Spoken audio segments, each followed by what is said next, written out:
तो ये 10th physics का एक प्रैक्टिकल है जिसमें कि बोला जाता है कि रिफ्लेक्शन ऑफ लाइट को ट्रेस करना वाइट पेपर में with the help of a glass slab. तो इसे हम कैसे बनाते हैं वो मैं आपको बताता हूँ।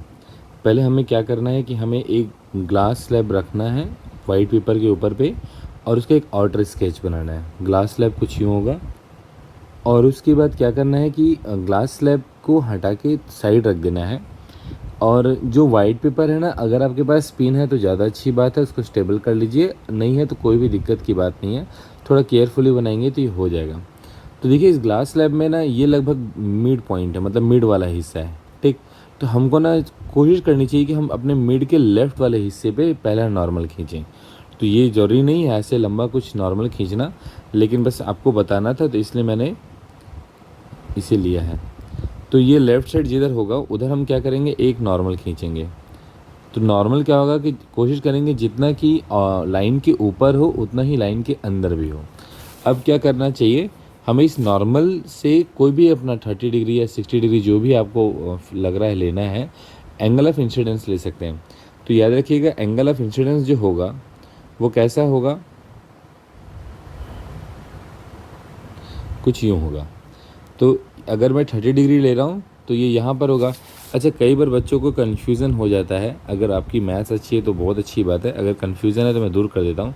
अगर आपको एंगल आई 30 डिग्री लेना है तो आपको ये 90 होना चाहिए, और ये जो लाइन है ये 60 पर होनी चाहिए।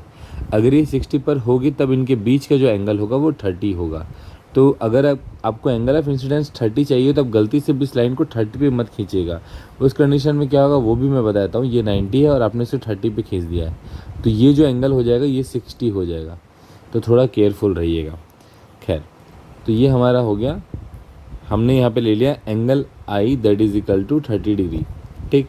अब हमें क्या करना चाहिए कि हमें यहाँ पर अपनी नज़र को रखना है ना। ये हमारा आँख हो गया और हम यहाँ से देखेंगे, क्या चीज़ देखेंगे, इस लाइन पे हम क्या करेंगे, दो पिन को लगा देंगे और उसके बाद इस तरफ से देखेंगे।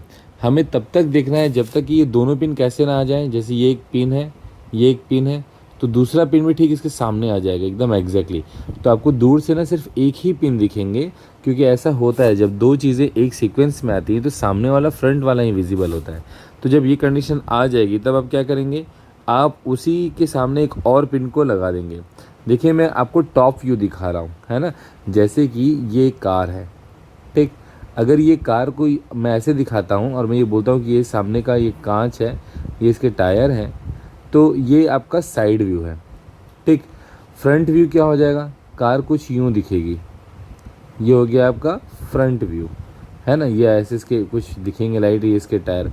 और टॉप व्यू में क्या दिखेगा, कार, टॉप व्यू से कार कुछ यूँ दिखेगा, है ना। ये आपका हो गया टॉप व्यू। तो जैसे ही कार का सिर्फ छत दिख रहा है यहाँ से, वैसे ही ना इस खेल की जो टॉप है सिर्फ वो मैं आपको दिखा रहा हूँ। तो ये हो गई आपकी टॉप व्यू। तो आप यहाँ पर एक पिन को लगाएंगे और अगला पिन मान लीजिए आपने यहाँ लगा दिया, ठीक, कुछ यूँ पिन लगा दिया। अब चौथे पिन को देख रहे हैं, मतलब आप नज़र वहाँ से हटा चुके हैं, अब आपने नज़र कहाँ लगा दिया है, यहाँ पे लगाया। अब यहाँ से देख रहे हैं, क्योंकि ना हमको जगह बदलते रहनी है, एक ऐसी जगह लानी है जहाँ से चारों पिन एक लाइन पे दिखे। तो मान लीजिए ये वो जगह है जहाँ से चारों पिन एक लाइन में दिखते हैं। अब आप क्या करेंगे, अब इन दोनों पिन को एक लाइन से जोड़ देंगे, ठीक। अब आप क्या करेंगे, इन पिन को निकाल देंगे। अच्छा, ये देखने वाली बात क्या होती है कि ना, जैसे हमने ग्लास स्लैब को रखा और ऑटो स्केच खींच ली, पिन लगा दिए, तो हमको वापस ग्लास स्लैब रख के ये सब चीज़ देखना है ना। तभी ये सब होगा। ऐसा नहीं कि मैंने उठाने बोल दिया था तो आपने वापस ही नहीं रखा। ग्लास स्लैब रख के ही देखना है, चारों पिन को आपस में एक दूसरे के सीक्वेंस में लाना है। अब जैसे ही आ जाएगी ना तो आप पिन भी रिमूव कर दीजिएगा, ग्लास स्लैब भी रिमूव कर दीजिएगा, इधर के पिन भी रिमूव कर दीजिएगा, क्योंकि हमने जहाँ पे भी पिन लगाए थे वहाँ पे होल हो चुका है। तो हमको क्या करना है, उन होल्स पर ना एक ऐसे सर्कल छोटा छोटा बना देना है ना। इसे ही कहते हैं फिजिक्स में इन सर्कलिंग करना। तो ये हमने इन सर्कल कर लिया और उसके बाद क्या करना है, अब ये देखिए जो पॉइंट है इसको इससे मिला देना है, ठीक। और यहाँ पे ये जो पॉइंट है ये कौन सा है, पॉइंट ऑफ रिफ्रैक्शन है, तो यहाँ पे भी एक नॉर्मल खींच देना है, ठीक। तो ये हमारा हो गया कि हमने रिफ्रैक्शन ऑफ लाइट को ट्रेस कर लिया है। अब ना यहाँ पे और बैंड होना था, मैंने अंदाज़ा ले लिया है, तो ये कुछ ऐसा जाएगा। तो ये आपको पैरेलल नहीं दिख रहा है क्योंकि ना यहाँ पे एक बार बैंड करना था, मैंने बैंड नहीं किया है। मैं अगेन कह रहा हूँ कि मैंने एक अंदाजे से लाइन बनाई है, खींची है, तो उतना बेंड नहीं कर पाया। कायदे से अगर बोलेंगे तो मैं आपको बताता हूँ कि ये कैसा दिखेगा।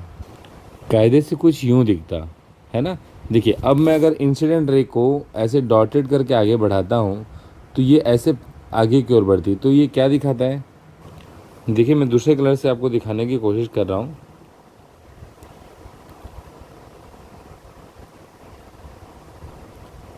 देखिए ये आपकी जो डॉटेड लाइन है ये बताती हैं कि यदि यहाँ पे ग्लास स्लैब नहीं होता तो रेस कहाँ से आती। और ये जो है ना ये आपको बता रही है कि अभी लाइन मतलब जो रे है वो किस लाइन से, किस तरह से, किस पाथ से होके जा रही है। तो इनके बीच में ना गैप रहता है, इसी गैप को हम लोग बोलते हैं लेटरल डिस्प्लेसमेंट, है ना। कितना डिस्प्लेसमेंट हुआ है दोनों के बीच, दोनों पैरेलल लाइन के बीच में, वो एक सीधी रेखा से पता चलती है जो कि एक दूसरे पर परपेंडिकुलर रहती है। वो होता भी है जब भी कोई दो लाइन पैरेलल होगी तो इस पर अगर आप 90 डिग्री बना रहे हैं तो इस पर भी 90 डिग्री बनेगा। तो ये इनके बीच में शॉर्टेस्ट डिस्टेंस होगा, इसे ही कहते हैं लेटरल डिस्प्लेसमेंट, है ना। तो यही बस एक्सपेरिमेंट है, इसे ही प्लॉट करना है।